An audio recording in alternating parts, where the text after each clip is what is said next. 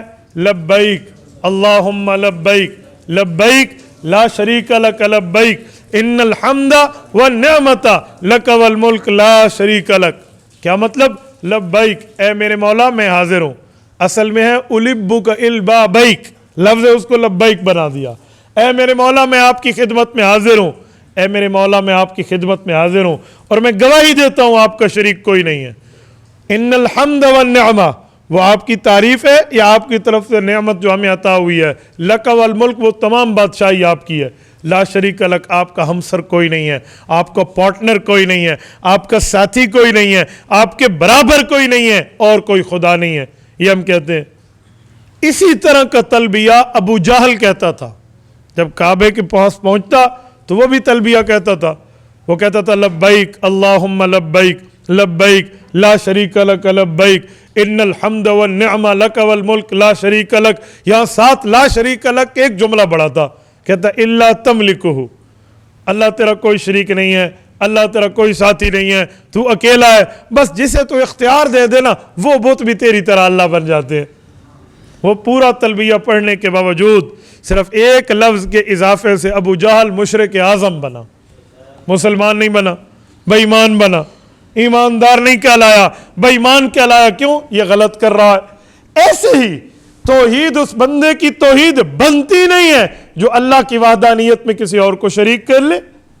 تو میرے دوستو، ایسے کوئی بندہ حضور علیہ السلام کو نبی مانے کہ میں تو حضور علیہ السلام کو نبی مانتا ہوں، آمنہ کو در یتیم مانتا ہوں، محبوب رب العالمین مانتا ہوں، سب کچھ مانتا ہوں، لیکن حضور کے بعد نایا نبی مانتا ہوں. اس کی مثال ابو جہل والی ہے. جیسے اس نے عقیدہ توحید پورا نہیں مانا، غیر مسلم ٹھہرا، اس نے بھی عقیدہ رسالت پورا نہیں مانا، غیر مسلم ٹھہرا.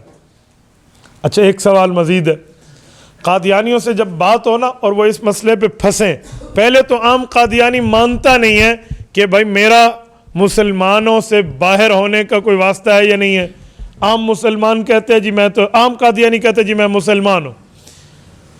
میرے ساتھ ایک واقعہ ایک دن پیش آیا.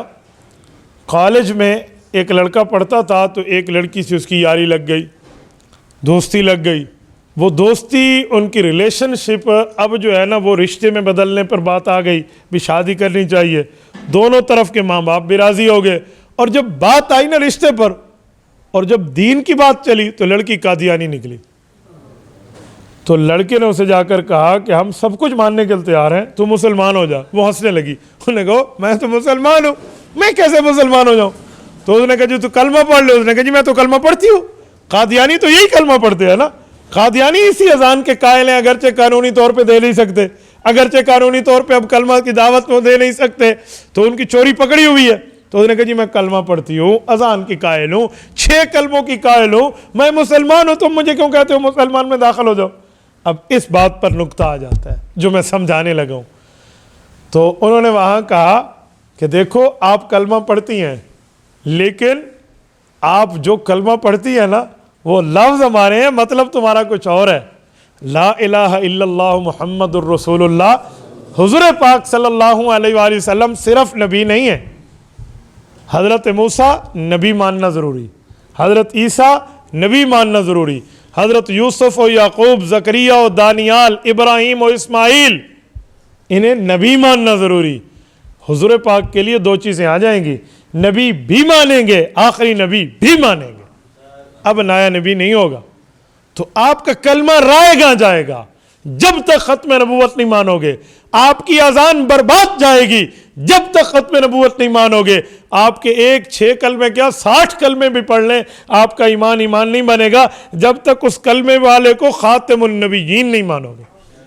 میرے دوستو, اگر ختم نبوت کا انکار ہو جائے نا تو ہم قادیانیوں کو یہی سمجھاتے ہیں, جو ان کی عوام ہوتی ہے نا انہیں ہم کہتے ہیں کہ تمہارے مربیوں نے, قادیانی کے مولوی کہتے ہیں مربی, ہمیں کہتے ہیں تمہارے مربیوں نے تمہیں پھدو لگایا ہوا ہے, 56 نمبر کی ٹھاپ دی ہوئی ہے تمہیں ان نے گمراہ کر رکھا ہے اور کفر کو مزین کر کے تمہیں اسلام دکھا رکھا ہے. تم سادے بندے ہو, تم کبھی غور کرو. یہ ختم نبوت کا تاج رسول اللہ سے کھینچنے کی سازش ہے. کیوں؟ قادیانی جو ہیں ہم سے ایک بات کرتے ہیں کہ جی ختم نبوت کا معنی ہے حضور پاک کے بعد نبوت کا فیض سوکھ گیا ہے, تم نیا نبی میں نہیں ماننے دیتے. تو میں نے ایک قادیانی سے کہا کہ سوکھ گیا کا مطلب کیا ہے؟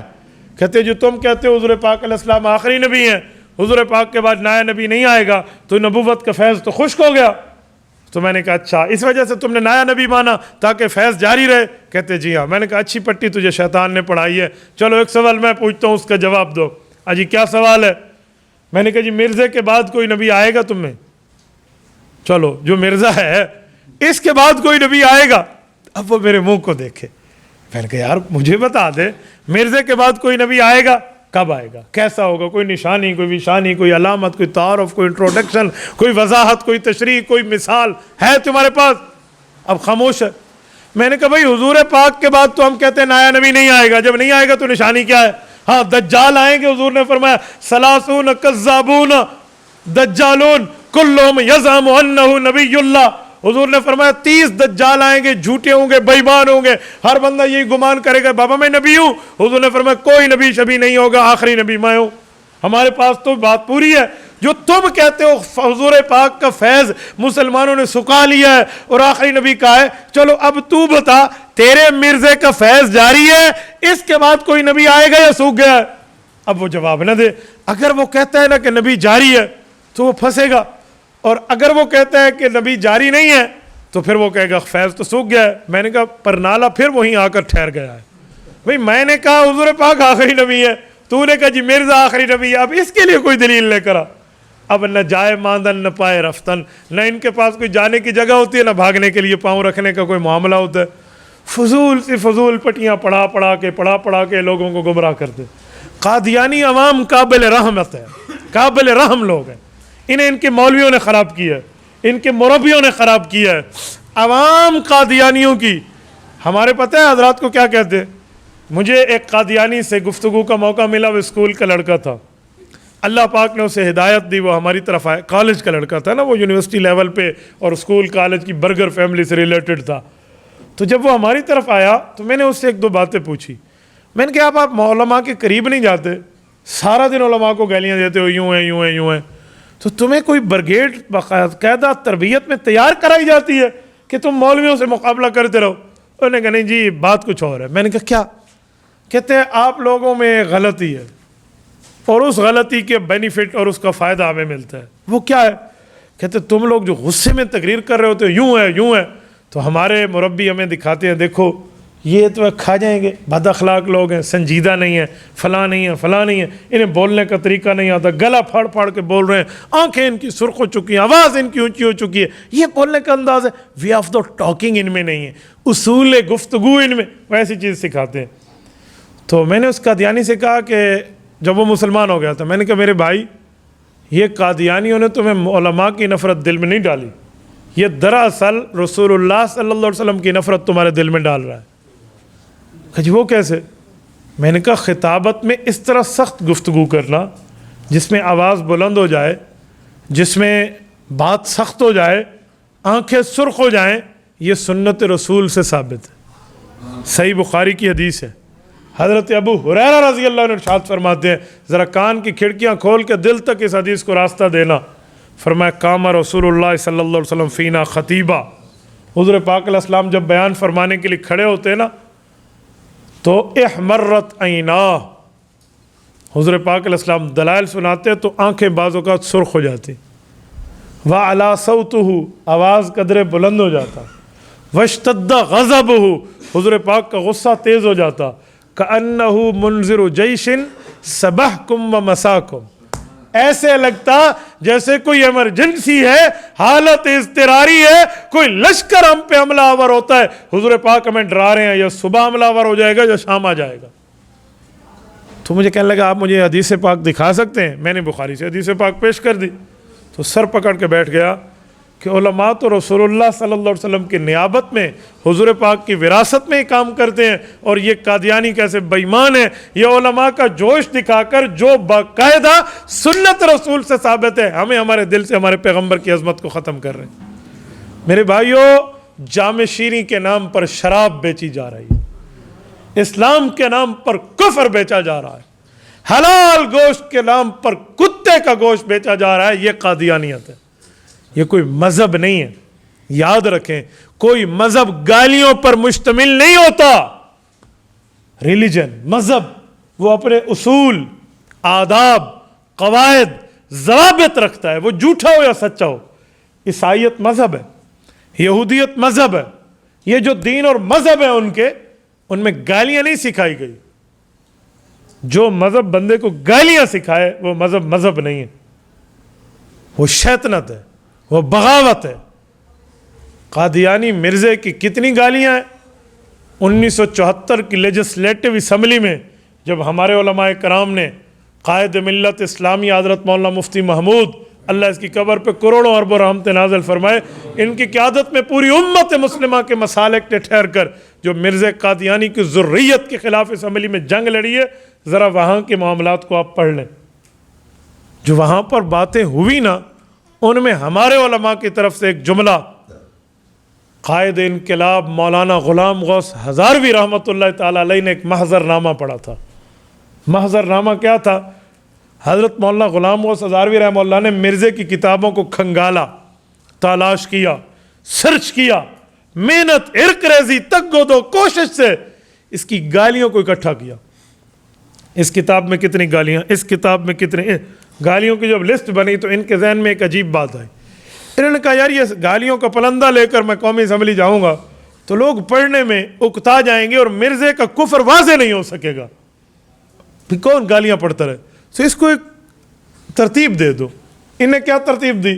ان نے حروف تہجی دیکھے الف سے یا تک، پھر الف با تا سا جیم ہا خا، یہ اس طرح کر کے نا اس کی گالیاں اکٹھی کی کہ الف سے مرزے نے کتنی گالیاں دی ہیں، با سے کتنی دی ہیں، تا سے کتنی دی ہیں، ثا سے کتنی دی ہیں، یا آپ کی زبان میں کہوں الف بے تے سے کتنی دی ہیں۔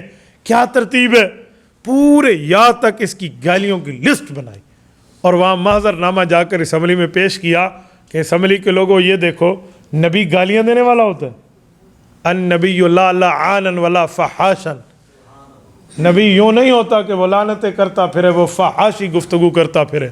یہ مرزے کو تم اچھا انسان ماننا بھی بندہ دور رہا، چہ جائے کہ تم نے اسے نبوت کے دعوے پر سرفراز کر کے بٹھا دیا۔ تو یہ گالیوں کو پیش کیا، اور اسی میں ایک حوالہ حضرت مفتی محمود رحمۃ اللہ علیہ نے ایک اور پیش کیا۔ قومی اسمبلی کے لوگوں سے کہا کہ ایک بات بتاؤ، کہ جی کیا؟ کہ تم سارے حلالی ہو یا حرامی ہو؟ تو ان کی آنکھیں کھلی رہ گئی، آپ کیا کہہ رہے ہیں؟ تو انہوں نے کہا جی یہ ناراض نہ ہونا، میں مرزے کی وجہ سے پوچھ رہا ہوں۔ انہوں نے کہا وہ کیسے؟ کہ جی پہلے سارے بتاؤ کہ جی ہر بندہ حلالی ہے، خود ہم حلالی ہیں، ہم اپنے ماں باپ پر اعتماد کرتے ہیں۔ تو انہوں نے کہا جی ماشاءاللہ میں بھی یہی سمجھتا ہوں، آپ کے لیے حسن ظن رکھتا ہوں، ہم سب نطفہ حلال ہیں، لیکن سوال کچھ اور ہے۔ کہ جی وہ کیا؟ کہ تم سارے مرزے کو نبی مانتے ہو؟ انہوں نے کہا جی ہم تو نہیں مانتے، ہم تو حضور پاک علیہ السلام کو مانتے ہیں، ہم پہلے گناہ گار تھوڑی ہیں کہ ایک لعنت اپنے متھے اور لے لے، ہم نے قیامت میں حضور علیہ السلام سے سفارے لینی ہے، کوئی مرزے سے لینی ہے؟ تو مفتی صاحب نے براہین سے اس کا حوالہ پڑھ دیا۔ جو مرزا قادیانی کہتے ہیں سنو حلالی اور حرامی کی پہچان سنو، سنو نطفہ حلال اور نطفہ حرام کی پہچان سنو۔ کہ جی وہ کیا؟ کہ کل مسلمی یصدقنی، مرزے نے اپنی عربی بنا کر عبارت لکھی، وَيَقْبَلُ دعوتی إِلَّا ذُرِّيَّةَ الْبَغَايَا، کہ دیکھو جو مرزے کو نبی مانے وہ حلال نطفہ ہے، جو مرزے کو نبی نہ مانے وہ بالکل فحاش عورت کی اولاد ہے۔ تو یہ پیش کیا کہ یہ دیکھو، یعنی وہاں پر قومی اسمبلی میں آپ مجھے بتائیں کوئی ایک MNA، کوئی ایک رکن تو مرزے کے حق میں بولتا کہ یار تھوڑے گنجارہ کرو، کوئی گنجائش نکالو، کوئی سپیس نکالو، کچھ نرمی کرو یار، کوئی ہاتھ ہولا رکھو. کسی نے کچھ نہیں کہا. سب نے کہا جی اس بے ایمان کو لکھو اس بے ایمانی کے نام پہ. اچھا جب لکھنے کی باری آئی نا، کوئی بندہ کچھ کہہ رہا تھا؟ جب باری آئی نا لکھنے کی آئین میں، تو حضرت مفتی محمود رحمۃ اللہ علیہ فرماتے ہیں ہم ایک عجیب آزمائش میں مبتلا ہو گئے. اس وقت کے لکھاری نے ہمیں کہا کہ قانون اور آئین کے حاشیے پہ بالکل ایک سائیڈ پہ لکھتے ہیں قادیانی بے ایمان ہے مرزے کا نام، ادھر نہیں لکھتے آئین کے اندر.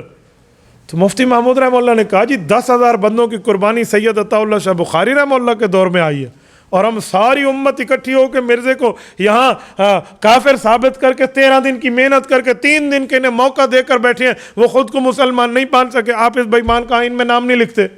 تو اس لکھاری نے کہا کہ مفتی محمود صاحب آپ تو عالم دین ہیں، آپ تو بہت اچھے ہیں، مرزا تو بڑا بے ایمان نام ہے، اس کے نام سے آئین پلیت ہو جائے گا، تو اس پلیت نام کو ادھر نہیں لکھنا چاہیے. تو حضرت مفتی صاحب فرماتے اللہ پاک نے میرے دماغ میں بہت زبردست بات ڈالی. تو میں نے انہیں کہا کہ بھائی قرآن کریم پاک کتاب ہے. انہوں نے کہا جی پاک ہے، پاک کرتی ہے، آگے جو پڑھے وہ پاک ہو جاتا ہے. تو کہا قرآن میں شیطان کا نام ہے، فرعون کا نام ہے، قارون کا نام ہے، حامان کا نام ہے، یہ سارے بے ایمانینوں کے نام اللہ نے ذکر کر کے ان پر رد فرمایا ہے. تو فرعون، شیطان، قارون، حامان، ان بے ایمان اور کفار کے نام سے قرآن پلیت نہیں ہوتا تو اس نام سے بھی آئین پلیت نہیں ہوتا، لکھنا پڑے گا. یہ ایک ڈنڈی ماری گئی تھی، لیکن مفتی محمود رحمۃ اللہ علیہ کی جلالت علمی کی شان نے اس ڈنڈی کو ختم کر دیا تھا. تو میری بات کا مطلب کیا ہے کہ یہ مذہب ہے جس میں گالیاں دی جائیں. جو مذہب گالیاں سکھاتا ہے، جو مذہب لعنتیں سکھاتا ہے، جو مذہب کسی سے بیزاری اور تبرہ سکھاتا ہے، وہ مذہب نہیں ہے، وہ فتنہ ہے، وہ سازش ہے، وہ بغاوت ہے. مذہب وہ ہوتا ہے جو اپنے اصول، ضوابط، قاعدے رکھتا ہے. تو کوئی قادیانیوں کو مذہب کہے نا تو ہم کہتے ہیں بابا آپ کا مطالعہ نہیں ہے. بھائی مذہب کے لیے کوئی اصول و فروع ہوتے ہیں، کوئی سر پاؤں ہوتا ہے یار. ہماری سرائکی میں کہتے ہیں کوڑ او مارو جرا کچھ چھجے تے کچھ پھبے. تو جو جھوٹ چل ہی نہ سکے آپ اس کو لے کر آگے چلتے ہیں، تو اس جھوٹ کو لے کر آگے کہاں تک چلیں گے؟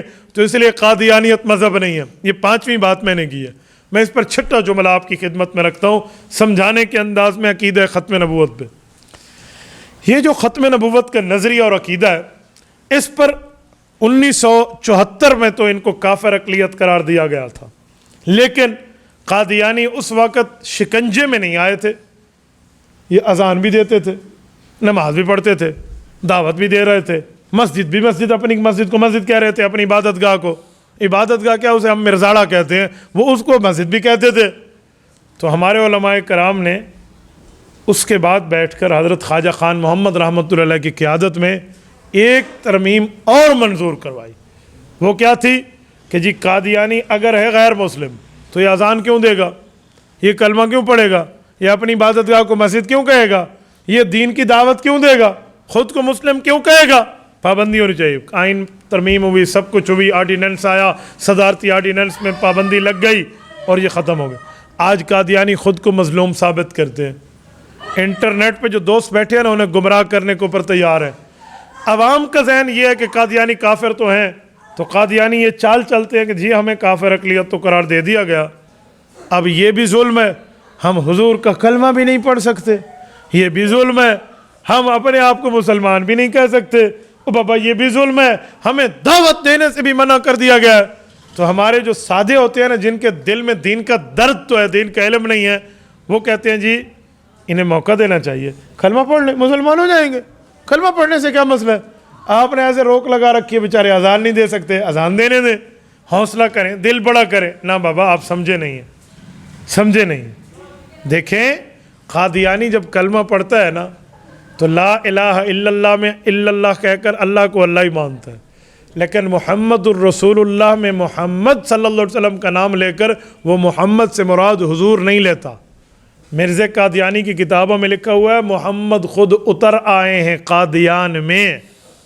وہ قادیانی مرزے کو محمد کہتا ہے تو جب ہم کہتے ہیں لا الہ الا اللہ محمد الرسول اللہ تو ہم محمد الرسول اللہ صلی اللہ علیہ وسلم مراد لیتے ہیں، اور وہ لفظ محمد کہہ کر مرزا مراد لیتا ہے۔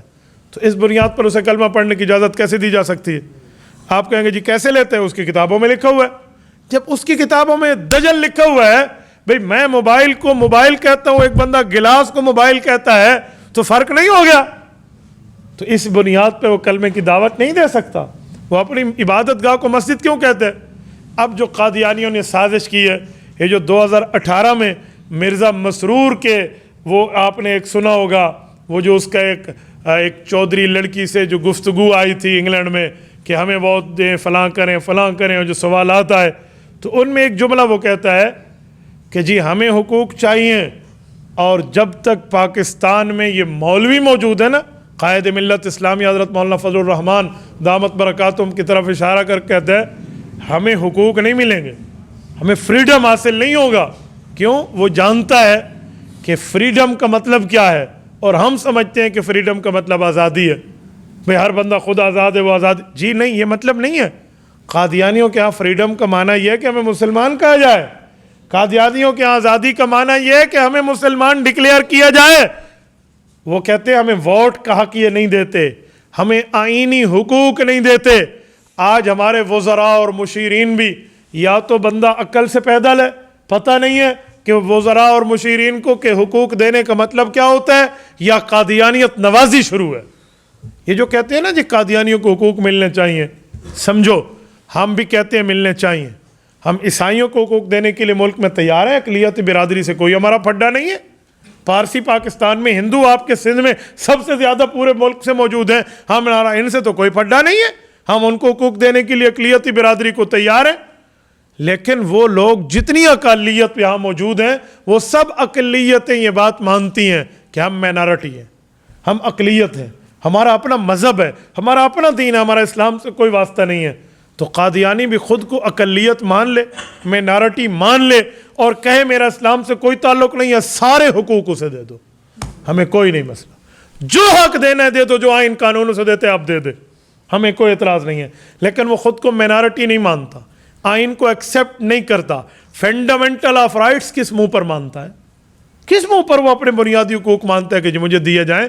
جو ہمارے آئین کو نہ مانے، قانون کو نہ مانے، ہماری دستاویز کو نہ مانے، اور ہم شاہ سے زیادہ شاہ کے وفادار بن کے کہ جنہیں حقوق ملنے چاہیے، یا یہ بے وقوفی پن ہے اور یا قادیانیت نوازی ہے۔ بھئی ایک بندہ خود کو آئین کے دیے ہوئے حق کے مطابق صاحب حق نہیں مانے، ہم نے کوئی کھوتی کو ہاتھ لگایا کہ ہم اس کے گھر میں جا کے حقوق دیتے پھرے؟ بابا ہم وہی حقوق دیں گے جس بنیاد پر اسے حقوق ملنے چاہیے۔ تو یہ ایک عجیب بات ہمارے میڈیا کے طور کے اوپر مسلمانوں کے دماغوں میں ڈالا جاتا ہے۔ تو اس بات کا مطلب سمجھا کریں کہ جو جملہ کہا گیا کس بنیاد پہ کہا گیا، کیسے کہا گیا۔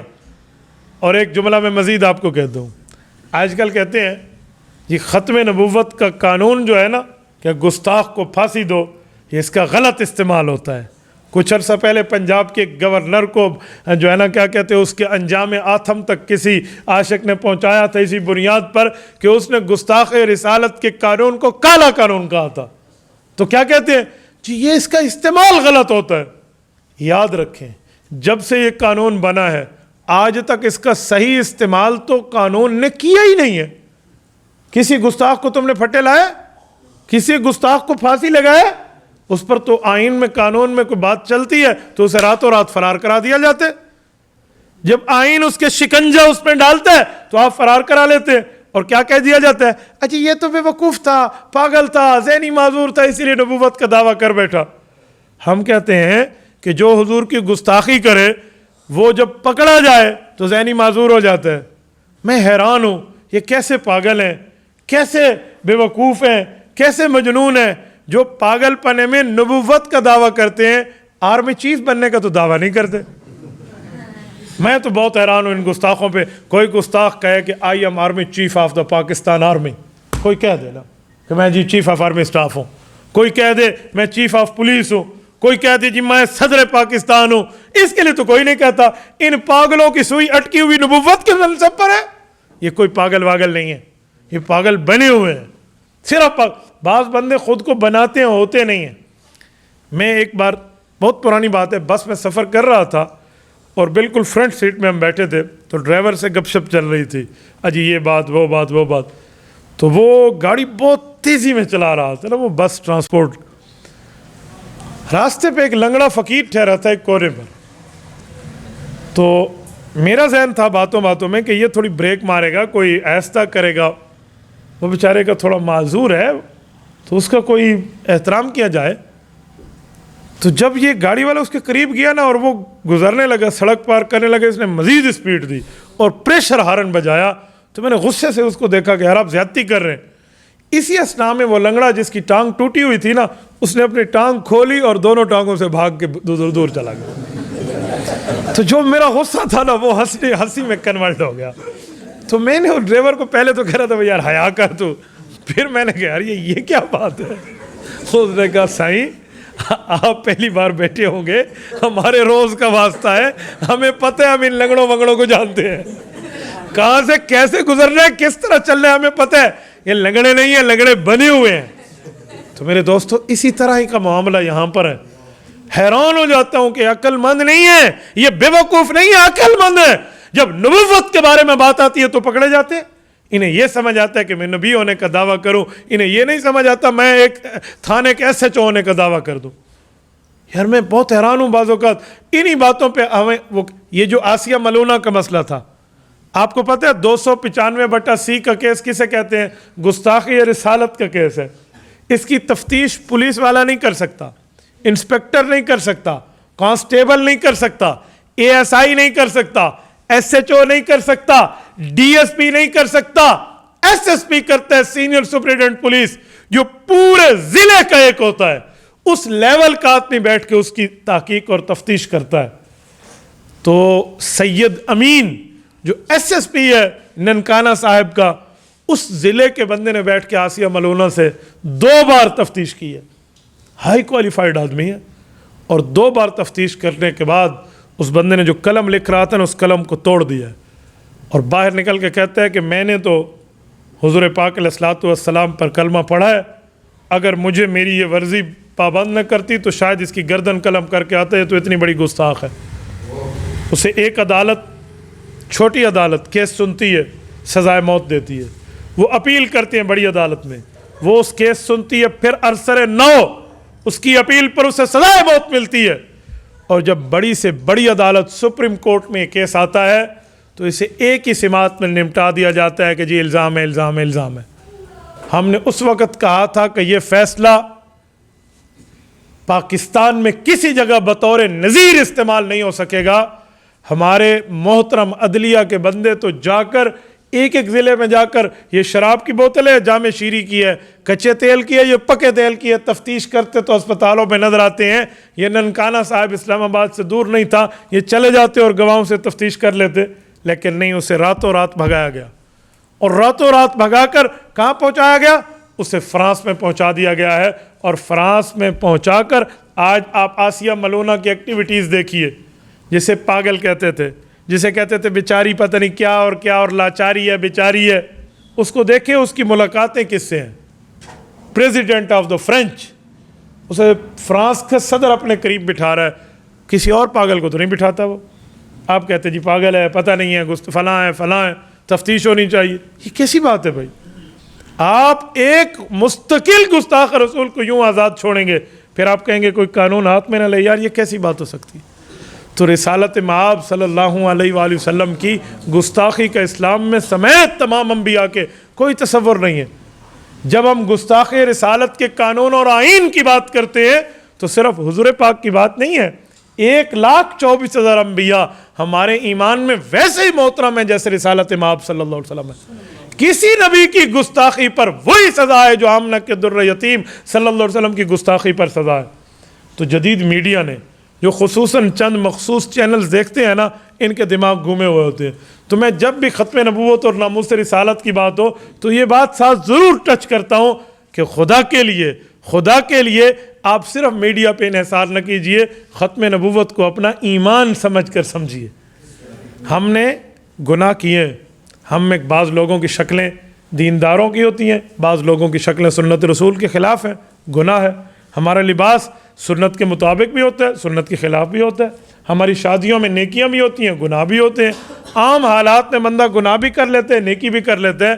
تو یہ گناہ کم ہیں کہ ہم حضور پاک علیہ الصلوۃ والسلام کے بے ایمان سے تعلق رکھ کے اور بے ایمانی اپنے متھے لگا لیں. یار یہ کم ہے. یاد رکھیں پیغمبر علیہ الصلوۃ والسلام سے محبت یہ پہلی جز ہے. محمد کی محبت دین حق کی شرط اول ہے، ہو اگر اسی میں خامی تو سب کچھ نامکمل ہے. یہ بنیاد ہے. اختر شیرانی ایک شاعر تھا. اختر شیرانی جام لگاتا تھا، پیتا بھی رہتا ہے، میں چل رہی ہے شراب کی، مشاعرہ بھی چل رہا ہے. تھا مسلمان. ایک وقت ایسا آیا کہ وہ شاعر مشاعرے میں ٹن ہو کر وہ شعر پڑھ رہا ہے اور لوگ مختلف طرح طرح کے سوالات کر رہے ہیں.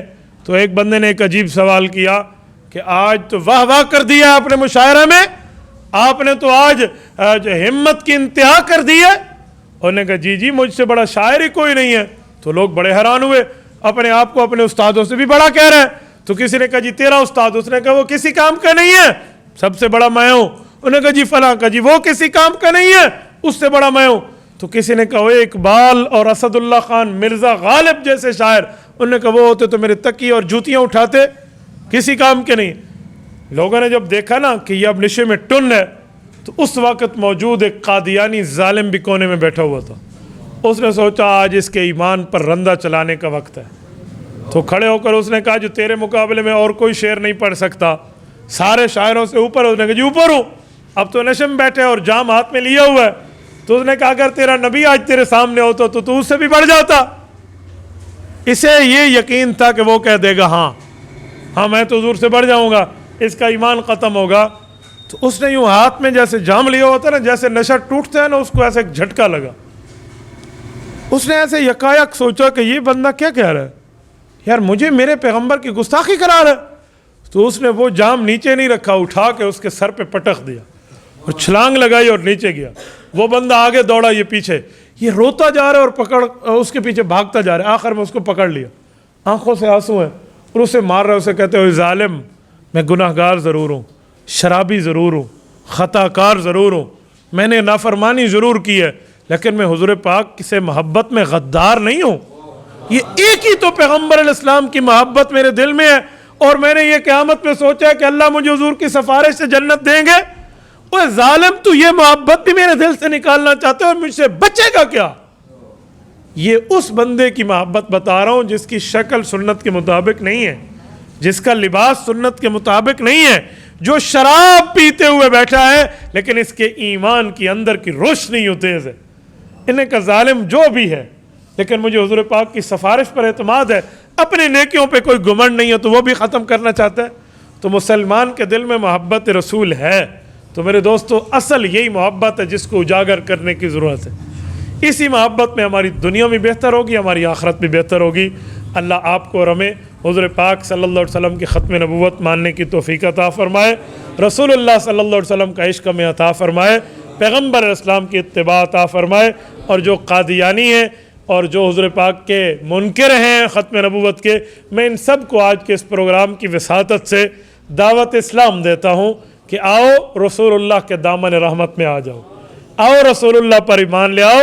آپ کو کھوکھلے نعروں سے آپ کے مربیوں نے تباہ و برباد کیا ہے، ان جھوٹوں پر لعنت بھیجو اور رسول اللہ صلی اللہ علیہ وسلم کے دامن ختم نبوت سے وابستہ ہو جاؤ. جزاکم اللہ تعالی. اقول قولی ھذا واستغفر اللہ وآخر دعوانا ان الحمد للہ رب العالمین. إلهي واسع الكرم ورب البيت والحرم إليك أتيت منكسرا